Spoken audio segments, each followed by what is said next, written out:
On a sunny day, inside the classroom, Eureka sits on her desk wondering if Toco will attend today, excited for what's about to come. Later at the school halls, there was a commotion going around in the area where students can be seen talking about something unbeknownst to Kato.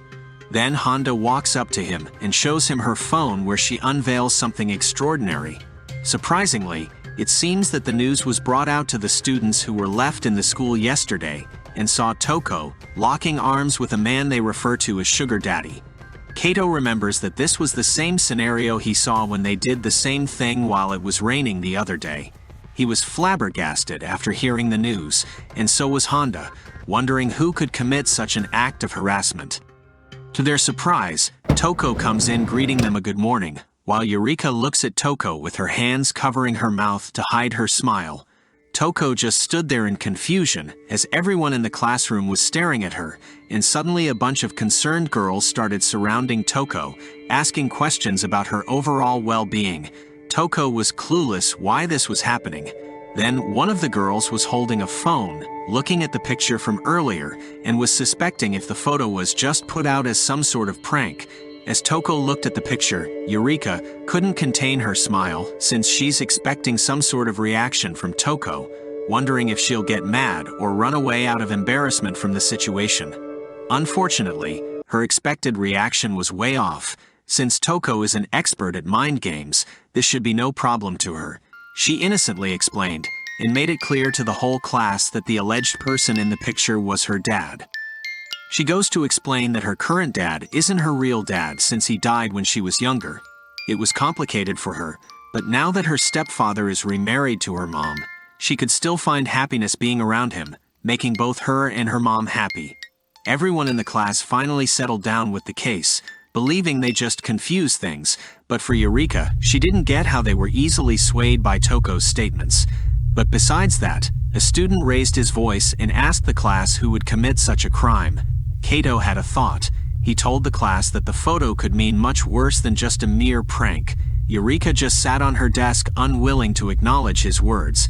Kato went on and said that the people should repent for their actions after what they did to Toco. Everyone was going wild inside the classroom while Eureka continued to ponder about the current situation, seeing everyone getting all worked up with the case. But not before long, Toco calms the commotion and informs everyone that they don't need to suspect anybody and punish the culprit. She later walks past Eureka's seat, glancing at her with a malicious expression as she informs the class that there's no need to suspect anyone at all. After she saw Toco leer at her, her skin crawled, feeling that Toco might have already known that it was her who did it. Later, the teacher arrived at the class and called everyone to their seats so they could start their homeroom period. While class was ongoing, Eureka was left speechless as she thought that she could reverse the tides if her plan was successful against Toco. After class is over, Toco walks up to Eureka's seat. As she listened to her, she was told that it was her turn to clean the classroom since her classmate Yoshida asked her to take her place. She then thanked her friend and soon left the classroom with her. Later at the social studies room, Eureka visits her and asks why she was making an unnecessary excuse in keeping an innocent act even though no one was around. Toco then turns around to face her while she carries a cheerful look on her face. Eureka was asking her all kinds of questions, expecting that she would tell her parents and the teachers about the distress from earlier. She taunted Toco, saying she won't find the evidence even if she allowed her to access her phone. But Toco wasn't bothered by the picture at all, and instead was glad that she took it for them. She told her that it's no good to keep receiving things, so for that matter, Toco pulled out a photo of Eureka and a suspecting geek from the past. This was her fan, revealing her identity when she used to be a young idol back in the day. The man in the photo was her stalking fan, and because of him, she had to resign. After her dark past turned up, she took the photo off her hands and ripped it to shreds, wondering how she even got a hold of the photo. And all of a sudden, the setting got darker as Toco got behind and held her with a broom against her neck, informing Eureka that she didn't care about the photo that had spread, nor even care what the people would say about her. But she must know that if Eureka tries to lay her hands on Toco's papa, there will be hell to pay. After they're done cleaning, Toco leaves the room to go home and hopes to see her tomorrow. Eureka was left trembling in her place, feeling that there's something definitely wrong with this girl. She tried to act tough, thinking that a mere photo of her wouldn't scare her since she's already come so far. Or worse, she hasn't learned her lesson yet. Despite what happened between Eureka and Toco yesterday, everything went back to normal. As for Yoshida, she felt that she was separated from the people who already share the same traits with others, like she's the outcast of the story. There are those groups which she defines that fall under the hierarchy. First are the beauties and the athletes. Second are the normies, being average, overall, and third are socially introverted people. But for Yoshida, she sits at the bottom of the list, the outcast. Not that she's getting bullied or anything, it's just that she would only speak whenever people would ask her something, rarely even sharing a conversation with her. For a girl, carrying the name Kurari Yoshida, it doesn't fit her at all. The story was that her parents met in an anime club at a university, and after they got married, they raised their child and named their daughter based on a character from their favorite anime. They hoped that someday their daughter would turn out special, just like her. But why? For Toco, she's an exception, as everyone sees her as a descended angel, a heavenly child that everyone wants to protect. Sorta like bootleg Komi's-san, except weird. Inside the classroom, Yoshida sees herself as some sort of background character, an ambiance. But at the very least, everything was going smoothly for her. Later, as she's about to have her lunch, she feels a godly essence as Toco comes into the art room asking to enter. Yoshida got up from her seat in shock and didn't hesitate to share a space with her. Toco brought lunch with her and happily invited herself to sit with her classmate. Yoshida was sweating in her seat, stuttering, asking her why. She quickly suspects that it's because of the photo the other day, but she quickly snaps and says that she didn't mind eating with her at all. Toco told her that she got tired sitting idly in the classroom, so she ran away. She then asked Yoshida for a favor and asked her to switch with her for today's cleaning duty. The request puzzles her mind, thinking that she meant to switch shifts, but Toco told her that she's only doing it for today. Yoshida paid no mind to it at all, which greatly made Toco sparkle with joy as she held her hand after hearing her classmate approve of her wishes. As she grasped her hand, Yoshida felt a graceful touch and felt as if there's a deity in front of her. This marks the first ever that she was referred to using her first name. She took out her apple and wanted to give it to her as thanks for her help, but Yoshida didn't want it and told her that she doesn't need to thank her. Later, at the corner of the school hallways, Yoshida was out of breath after running towards the corner and was wondering who it was. She looked over the edge and saw Eureka walking down the hallway. Yoshida tried to eavesdrop on them, but she couldn't hear them at all, but could only wonder if they're fighting or not. She peeks out of the corner and notices Toco getting along with Eureka, which looks like a misunderstanding, confusing Yoshida why the both of them are together. When suddenly, Yoshida heard a loud slam and tried to get up as fast as possible to get away, but got startled by Eureka walking towards her direction. Yoshida apologizes for her action while Eureka was looking down at her with a disgusted look on her face and fat-shamed her. Eureka left Yoshida alone in the hallway, while Yoshida was left confused, wondering why Eureka was mad since both Toco and Eureka looked like they were getting along. Back inside the classroom, Eureka picks her stuff up to leave the school and says her farewell to her friends. But before she left the school, she went to the restroom to go change her clothes. Out in the streets, Hiroto picks up the pace, hoping not to miss the train on the way back home. Unfortunately for him, Eureka got in his way as she tripped on her toes and fell gracefully on his chest.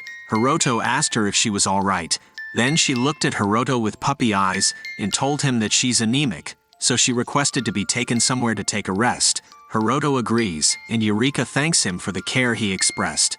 But something tells me those eyes are bad news. Later, at a park, Hiroto and Eureka sat under the tree. He asks her if she's feeling any better now, and she gladly replies that she was feeling all right. Eureka apologizes for the inconvenience and asks him if he was in a hurry. While he scratched his head, he told her that he wasn't in a hurry at all, although he missed the train already. He eventually got up his seat to leave, knowing that she's feeling okay now, but Eureka quickly got a hold of his arm and told him to wait for a moment. Hiroto looked confused for a bit, but as Eureka noticed his hand, She saw that he was wearing an engagement ring. He nervously said that he got engaged this year and asked her if there was something unusual about it. Eureka, in her soft and captivating voice, of course she knew that Hiroto had such a wonderful family waiting for him at home. But for Eureka, even at home she's always lonely. She gently lays his hand on her face, letting Hiroto caress it. She tried to put Hiroto's hand on her chest, asking him to stay with her for a bit longer, as a way to entice Hiroto. But obviously this is a trap. But before they could go any further, Hiroto was quickly able to get a hold of his strength, as pulled his arm away from her grasp. He apologizes for his actions and declines her offer. Then eventually, he immediately leaves her and bids her farewell. Hiroto was sweating a lot after that, thinking that all of that was some kind of scam or honey trap, but he won't allow himself to get involved. Eureka left her seat, picked her stuff up and turned her phone off. Seems like she was recording all that. Later on her way home, she checks her phone to see that Hiroto managed to escape her trap. Eureka clicks her tongue, realizing that her plan didn't work on him, but all of a sudden, she gets a call from her mom. She hesitated for a moment, then she nervously answered it. Her mother was in a happy mood at the moment when she asked Eureka where she's been all this time. Eureka's mother then slid the question and told her to come home immediately because her friend was waiting. She got confused and remembered that some of her friends didn't even inform her that they'll be coming to her home, even though her mom didn't like any of them. Eureka's mother revealed who the person was, and her mother told her that it was the girl they were just talking about yesterday. The girl who was top-ranked in her school, which was Toco. She was surprised that Eureka was such close friends with this girl. This sent a chill down her spine, in disbelief that Toco is somehow in her home. She quickly ran at high speeds, worried so much she could only wonder why. Eureka got back to her home as she barged through the door, wondering why she was at their place. Her mother was startled and told her not to burst through all of a sudden. Eureka's mother turns her head back to the guest and apologizes for her daughter's behavior, but Toco says that everything is all good. She then welcomes Eureka happily after returning and apologizes for intruding. After an unexpected turn of events, Eureka, who was obviously intimidated and creeped out, walks up to Toco and inquires about her business. Eureka's mother scolds her for speaking in a rude manner inside the house. Her mother checks out Eureka's clothes and notices that she has casual clothing, despite it being a school day. Eureka averts her gaze and lies to her, explaining that she went out shopping with her friends. Eureka's mother turns her attention to Toco and apologizes for the scene they just caused. After a while, Toco and Eureka's mother cheerfully chatted with each other in front of Eureka, even going so far as to compare Eureka with Toco, which caused Eureka to grit her teeth to endure her emotions. Eureka advises her mother to stop talking with Toco since she might be bothering her as a way to stop the conversation from continuing, but Toco says otherwise. She earnestly explained that she didn't get much attention from her mother due to her condition, making her jealous since Eureka has a mother who cares for her, right? Eureka's mother was moved by Toco's words. What a cunning woman. After seeing Toco make Eureka's mother smile, it made her suffer inside. She pats her on the head and hoped Toco would have been her daughter instead. Eureka immediately sat down on the chair and questioned why Toco came in their place in a serious tone. Eureka's mother told her that she forgot something and Toco was in their place to deliver it. She suspects her daughter for being too harsh on Toco, who was the perfect girl that her mother thought. All in all, and upon realization, Eureka didn't even know she forgot something. Getting to the business at hand, Toco shows Eureka's pencil case, which she had presumably stolen during cleaning duty when she swapped with Yoshida. Upon seeing Toco get a hold of her pencil case, Eureka began to think if it was really hers, and if it was, how did she get it in the first place? Toco explained that she was just about to return a pen that she borrowed from Eureka, which was a blatant lie. So Toco tried to look for the pen she borrowed, while she slyly taps the pencil case to let it topple down, and suddenly, a bunch of condoms began to fall out from the pencil case. It was a flawless setup. Both Eureka and her mother were speechless about what they just saw, while Toco acted like she didn't do it on purpose and pretended to be shocked. Eureka's mother was trying to get a hold of herself, and questioned Eureka what she had been doing with the condoms. Eureka knew she was fucked, since she didn't know anything about the condoms that were inside her pencil case. To further worsen the situation, Toco made up a story about Eureka trying to sell herself and advises her to stop doing it since everyone is worried about her. Eureka just realized why Toco was in their house, and now she has to pay the price of trying to ruin Toco's life. Eureka's mother didn't even try to look at her daughter and started mumbling to herself, realizing that she has been too soft on her daughter. So she commands her daughter to show everything inside her wallet and smartphone right now. Eureka fell right down into a spider's web and was trapped with no escape. Eureka realizes that there was no way out, even if Toco's story was made up, because of the video in her smartphone, which can be clearly seen as evidence that she has been messing around with someone. While Eureka was wallowed up by despair, knowing that she has no options anymore, Toco stares at her blankly, feeling no remorse for what she had done whatsoever. The moment Toco got inside the house and made a good impression on her mother, it was all over.